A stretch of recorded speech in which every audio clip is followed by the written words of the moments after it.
अब मुझे कौन संभालेगा?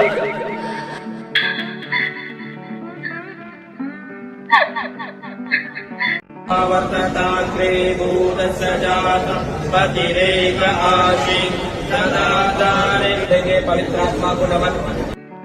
प्यारे दोस्तों, मुंबई के ताज लैंड्स एंड में आयोजित धर्मेंद्र की प्रार्थना सभा या यूं कहिए कि जीवन का जश्न मनाने के इस उत्सव में जब सोनू निगम ने गाना गाया अपने तो अपने ही होते हैं, तो इसके साथ कई सारे प्रश्न जुड़ गए कि आखिरकार धर्मेंद्र के अपने कौन हैं? क्या उनके अपने में हेमा मालिनी और उनका परिवार शामिल नहीं है क्या? धर्मेंद्र की मौत के बाद एक बार फिर से उनकी प्रार्थना सभा को लेकर कई प्रकार के प्रश्न खड़े हो गए हैं और उस प्रार्थना सभा में हेमा मालिनी और ईशा देओल का शामिल न होना एक बार फिर से इस बात पर प्रश्न चिन्ह खड़ा करता है कि क्या हेमा मालिनी और ईशा देओल उनके अपने में शामिल नहीं है क्या कोई और वाकया था जिसके कारण हेमा मालिनी और ईशा देओल ने वहां जाना उचित नहीं समझा? हालांकि कई प्रकार के प्रश्न उठ रहे हैं और ये प्रश्न इसलिए उठ रहे हैं कि धर्मेंद्र के अस्पताल में भर्ती होने से लेकर और फिर वहां से उनकी मौत और उनकी जल्दबाजी में किए गए दाह संस्कार और वहां पर हेमा मालिनी का जाना और तुरंत निकलना, इससे कई प्रकार के भ्रम की स्थिति और सवाल पैदा हुआ कि आखिरकार क्या हेमा मालिनी के साथ कुछ नाइंसाफी हो रही है क्या? हालिया दिनों में हेमा मालिनी ने अपने एक पोस्ट के द्वारा उनके इन सारी बातों का जवाब दिया है और गाहे बगाहे बॉबी देओल के जीवन के जश्न मनाने के धर्मेंद्र के इस कार्यक्रम की एक प्रकार से धज्जियां उड़ा के रख दी। क्या है यह मामला? लवली टॉकीज में आज हम इस संदर्भ में बात करेंगे, लेकिन उसके पहले आप हमारे इस चैनल को सब्सक्राइब जरूर कर लें और हाँ, इस वीडियो को अंत तक जरूर देखें। प्यारे दोस्तों, पिछले 24 नवंबर को प्रसिद्ध फिल्म अभिनेता धर्मेंद्र की मृत्यु के बाद उनके परिवार वालों ने उनका अंतिम संस्कार अत्यंत शीघ्रता के साथ कर दिया और वो इतने साधारण ढंग से किया जो इतने महान अभिनेता के लिए एक सम्मानजनक विदाई नहीं कही जा सकती, क्योंकि न ही उसमें किसी प्रकार की साज सज्जा की गई और न ही उन्हें राजकीय सम्मान दिया गया जिनके वो हकदार थे, क्योंकि वे पद्म विभूषण पुरस्कार विजेता थे और साथ में सांसद भी रहे थे। लेकिन परिवार वालों ने सरकार को उनके निधन की सूचना तक भी नहीं दी। इस पर कई प्रकार के प्रश्न उठ रहे थे, लेकिन नजदीकी सूत्रों ने यह बताया कि शायद ये इसलिए किया गया कि धर्मेंद्र चाहते थे कि उनके दाह संस्कार या अंतिम क्रिया बहुत ही सादगीपूर्ण ढंग से किया जाए। वास्तव में ऐसा था या परिवार को छिपाना चाहता था या किसी से दूरी बनाना चाहता था, हम उन संदर्भों में नहीं जाएंगे। यहाँ प्रश्न दूसरा है कि यदि अंतिम संस्कार इतने सादगीपूर्ण ढंग से किया गया तो फिर ये प्रार्थना सभा जिसे जीवन का उत्सव या जश्न कहा जा रहा है वो एक 5 स्टार होटल्स में ताज लैंड्स एंड में क्यों आयोजित किया गया? क्या उसके भी एक सादगीपूर्ण ढंग से आयोजित नहीं किया जा सकता था क्या? खैर, जो कुछ भी हुआ वो अच्छा ही हुआ, क्योंकि प्रसिद्ध फिल्म अभिनेता धर्मेंद्र इनके हकदार जरूर थे। आपको बता दें कि मुंबई के प्रसिद्ध ताज लैंड्स एंड में आयोजित समारोह में बड़ी संख्या में मशहूर हस्तियों ने महान अभिनेता को श्रद्धांजलि अर्पित की, जिनका 24 नवंबर को 89 वर्ष की आयु में निधन हो गया था। इसमें सबसे पहले देओल परिवार तो आए ही, साथ में रेखा, सलमान खान, आर्यन खान, अमीषा पटेल, सोहा अली खान, सिद्धार्थ मल्होत्रा, नेहा धूपिया, अंगद बेदी, अन्य कई फिल्म हस्तियां भी समारोह में शामिल हुई। गायक सोनू निगम भी पहुंचे। दिवंगत अभिनेता धर्मेंद्र को श्रद्धांजलि देते हुए उन्होंने उनके कुछ प्रसिद्ध गाने गाए, जिनमें प्रमुख था अपने तो अपने ही होते हैं।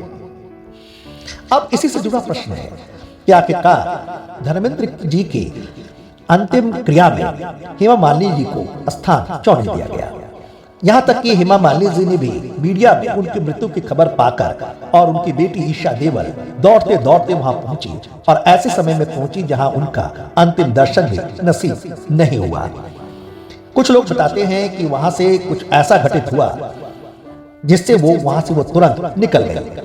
आपको बता दें कि धर्मेंद्र ने जब 2 विवाह किया था तो उसकी हेमा मालिनी ने धर्म परिवर्तन कर उनसे विवाह किया, परंतु कभी भी उनसे अपनी पहली पत्नी को छोड़ने के लिए दबाव नहीं डाला और न धर्मेंद्र ने ऐसा किया।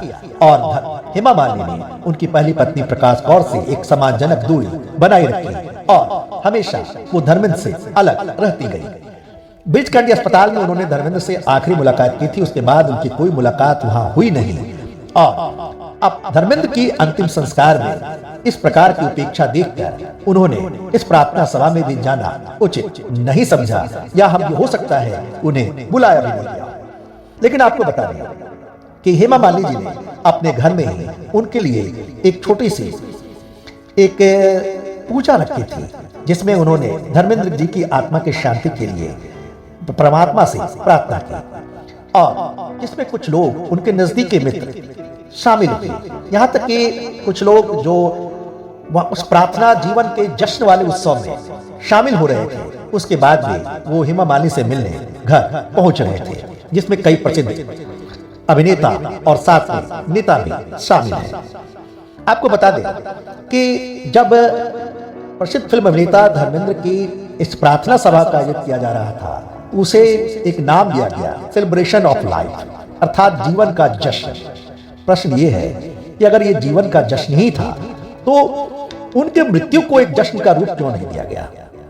और अगर वो बिल्कुल निजी मामला था तो फिर इस प्रकार का जीवन का जश्न शीर्षक देने की क्या जरूरत थी? हालांकि आपको बता दें कि यहाँ भी मीडिया की पूरी तरह से पाबंदी थी। कुछ फोटोज भले ही सामने आ गए हों, लेकिन कई अभिनेताओं के फोन को बंद रखा गया था। हाँ, अब आपको बता दें कि जब ये प्रार्थना सभा होने वाली थी, उसके कई घंटे पहले ही हेमा मालिनी जी ने एक्स पर एक भावुक श्रद्धांजलि देते हुए एक पोस्ट लिखा, जिसमें उन्होंने अपने जीवन के खालीपन को रेखांकित किया और अपने भावपूर्ण संदेश में कहा कि धर्मेंद्र उनके लिए सब कुछ थे, एक साथी, मार्गदर्शक और दोस्त, जिनकी उपस्थिति ने उनके दुनिया के हर पहलू को आकार दिया। हेमा मालिनी ने आगे लिखा, धर्म जी मेरे लिए वो बहुत कुछ थे, प्यारे पति, हमारे दोनों बेटियों ईशा और अहाना के लाडे पिता, दोस्त, दार्शनिक, मार्गदर्शक, कवि, जरूरत के हर समय मेरे लिए मददगार। असल में वो मेरे लिए सब कुछ थे। उन्होंने आगे कहा, और हमेशा अच्छे और बुरे समय में उनके साथ रहे हैं। उन्होंने अपने सहज मैत्रीपूर्ण व्यवहार से मेरे परिवार के सभी सदस्यों को अपना बना लिया था और हमेशा उन सभी के प्रति स्नेह और रुचि दिखाते थे। एक सार्वजनिक व्यक्तित्व के रूप में उनकी प्रतिभा, उनकी लोकप्रियता के बावजूद उनकी विनम्रता और उनकी सार्वभौमिक अपील ने उन्हें सभी दिग्गजों के बीच एक अद्वितीय प्रतीक के रूप में स्थापित किया। फिल्म उद्योग में उनकी स्थायी प्रसिद्धि और उपलब्धियां हमेशा बनी रहेगी। अपने व्यक्तिगत क्षति को अवर्णनीय बताते हुए उन्होंने कहा कि उनके जीवन में जो शून्यता पैदा हुई है वो जीवन भर बनी रहेगी। और इसके साथ ही उन्होंने जो इमोजी लगाई वो रोने वाली थी।